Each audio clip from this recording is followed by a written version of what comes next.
அஸ்ஸலாமு அலைக்கும் வரஹ்மத்துல்லாஹி வபரகாத்துஹு. பலவற்ற அருளாளனும் நகரற்ற அன்புடையனுமாகிய அல்லாஹுவின் திருப்பெயரால் தூங்குகின்றேன்.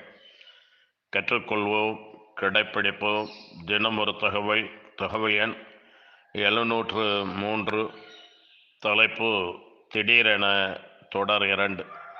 அன்பானவர்களே, கண்ணியத்திற்குரியவர்களே, உலக வாழ்க்கையில் எத்தனையோ திருப்பங்கள், எதிர்பாராத நிகழ்வுகள், திடீர் மரணங்கள், திடீரென ஏற்படும் இழப்புகள், திடீரென ஏற்படும் இயற்கை சீற்றங்கள், இவ்வாறு பல விதங்களிலும் படைத்தவன் நம்மை சோதித்து கொண்டிருந்தும் நாம் அவைகளையெல்லாம் சிந்திக்காமல் மன இச்சைப்படி, சரீர இச்சைப்படி நம்முடைய வாழ்க்கையை வாழ்ந்து கொண்டிருந்தால் நிச்சயமாக இவ்வுலக மறு உலக தோல்வியை சந்திப்போம்.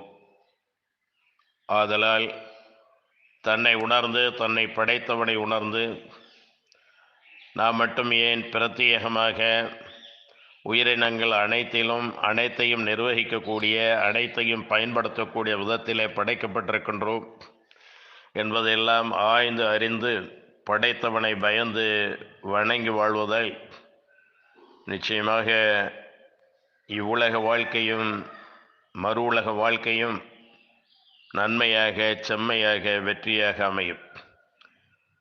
படைத்தவன் தனது திருமறை குர்ஆனிலே கூறுகின்றான், கத் ஹஸிர அல்லதீன கஸ்ஸபூ பிலிகாஇல்லாஹ் ஹத்தா இதா ஜாஅத்துஹுமுஸ் ஸாஅத்து பஅதத்தன் காலூ யா ஹஸ்ரத்தனா அலா மா ஃபர்ரத்னா ஃபீஹா வஹும் யஹ்மிலூன அவ்ஸாரஹும் அலா லுஹூரிஹிம் அலா ஸாஅ மா யஸிரூன். ஆகவே மறுமை நாளில், யுகமடிவு நாளில் அல்லாஹ்வை சந்திப்பதை பொய் என்று கூறியவர்கள், மறுமை என்றெல்லாம் ஒன்றும் கிடையாது என்று சொன்னவர்கள் நிச்சயமாக நஷ்டமடைந்தவர்களாகிவிட்டனர்.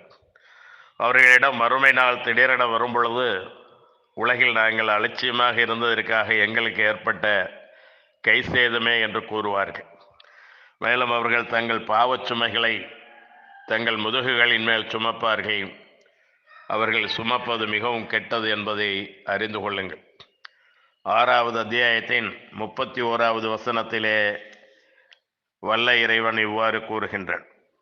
அன்பானவர்களே, கண்ணியத்திற்குரியவர்களே, இன்னும் இதே 6வது அத்தியாயத்தின் 47வது வசனத்திலே இவ்வாறு படைத்தவன் கூறுகின்றான், குல் அரஐத்தக்கும் இன் அதாக்கும் அதாபுல்லாஹி பஅதத்தன் அவ் ஜஹரத்தன் ஹல் யுஹ்லகு இல்லல் கௌமுல் லாலிமூன்.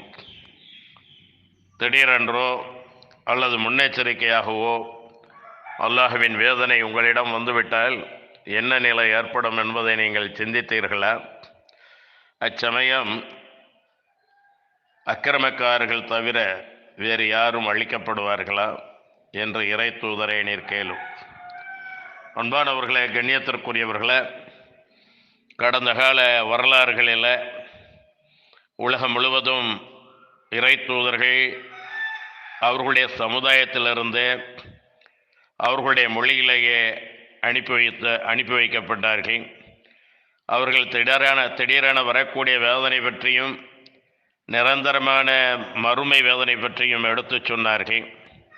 அவர்கள் அச்சமூட்டி எச்சரிக்கை செய்த பிறகும் அலட்சியமாக இருந்தவர்களை, பல ஊரார்களை படைத்தவன் அழித்தான் என்பதை குர்ஆன் நடிகளும் வரலாறுகளாக சொல்லி வருகின்றன.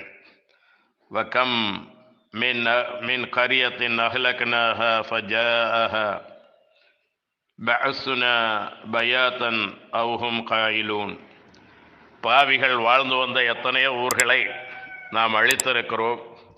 நமது வேதனை அவர்களை திடீரென இரவிலோ அல்லது களைப்பாறுவதற்காக பகலில் தூங்கி கொண்டிருக்கும் போதோ வந்தடைந்தது. 7வது அத்தியாயத்தின் 4வது வசனத்திலே வல்லவன் இவ்வாறு கூறுகின்றான்.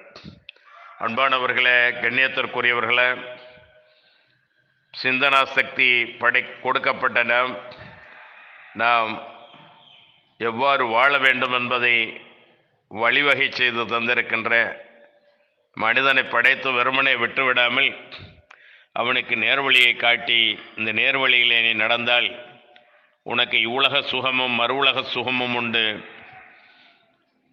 அந்நேர்வழியை நீ விட்டுவிட்டு உன் இஷ்டப்படி நடந்தால் இவ்வுலகிலும் நெருக்கடியான வாழ்க்கை, மறுமையிலும் வேதனைக்குரிய வாழ்க்கை என்பதை இறைவன் பல இடங்களிலே சொல்கிறார். இன்ன ஹதைனாஹு ஸபீல இம்மா ஷாக்கிரம் வ இம்மா கஃபூரா. நாம் அவனை படைத்து வறுமனை விட்டுவிடாமல் அவனுக்கு வழியை காண்பித்தோம்.